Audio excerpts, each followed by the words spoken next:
Hey guys, it's David. Today this little section, this little presentation is part of the K3 module, and this is about the business, although it totally affects your business as well. But you need to know this about the business so that you know how to run your business. All right, so what we'll talk about today is how does the acting business work? Now, really, acting is about getting acting jobs. The performance of acting is not really the business, but getting those jobs is. Okay, so one of the misconceptions actors have is how they think the business works. How do they get jobs? And there's so much bad information out there. And I just feel the need to clarify. I hate to poo-poo everyone's dreams about all the stuff they've heard being totally wrong, especially if you've wasted a lot of time and money and effort on it. But trust me, I've been there and I've done it too. So don't feel bad, because just scrapping everything you've done is actually great if it's going to get you onto the path of doing things right.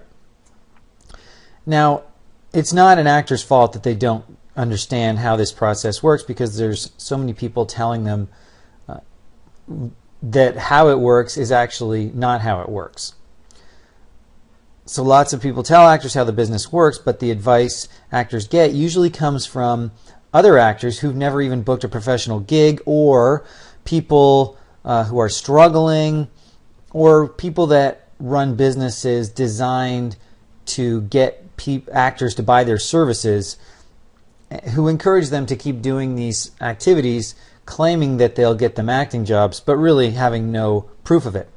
Everyone wants to give advice, so even if they don't really know how to get it, even if they don't really get how it works, they want to either feel important or they think they're actually helping, even though their own careers are not necessarily flourishing themselves. You know, people like to give advice. They may believe that success is just around the corner for them, even if what they've been doing hasn't been working. Or they think the reason they're not succeeding is a personal one. It's something to do with them personally. It's not a problem. It's not a problem with their approach. The advice basically is this: if you want to be an actor, take acting classes, get headshots, and send them out to agents who will then call you in for auditions. The alternative approach is, if you can't get an agent, is to send out your headshots directly to casting directors who will call you in themselves. Now, that may sound like it makes sense, because many actors can't imagine any other way to get acting jobs. The problem is that method is one of the hardest ways to get acting jobs. It's certainly not the only way. Short of sitting around waiting for the phone to ring, blind submissions are one of the least successful ways to get acting jobs. Sadly, the few stories of limited success that continue to perpetuate the myth that blind submissions work keeps that myth alive. Actors are excellent storytellers, and so are the companies who sell these services to actors. They continue to keep the few stories of actors who have booked a job or gotten an audition from a blind submission going. But really, the chances of getting called in from a blind submission from anyone is probably around 1 in 1,000, or it's probably less. I know this from seeing how many thousands of headshots come in from any particular role, and how many of those submissions actually result in an audition. I have worked in several casting offices, and literally thousands of submissions come in for each role. They might have 10 to 20 spots to audition for any particular role. So, you know, do the math.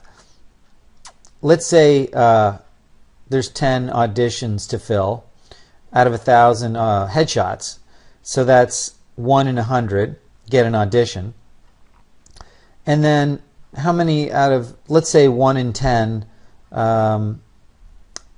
get the job, which makes sense. One person has to get the job out of the 10 that did the audition.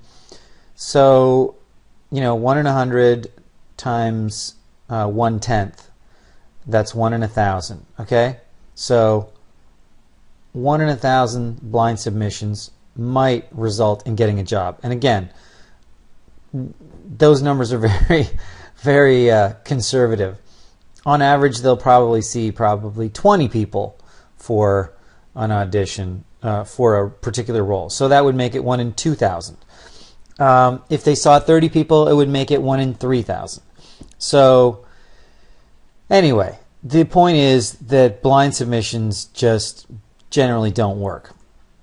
I don't even know if my math is right there. I have to go back. But here's how the business really works. It doesn't matter if my math is right because I'm just telling you what doesn't work, so it doesn't really matter. The ultimate consumer of entertainment is the audience at home.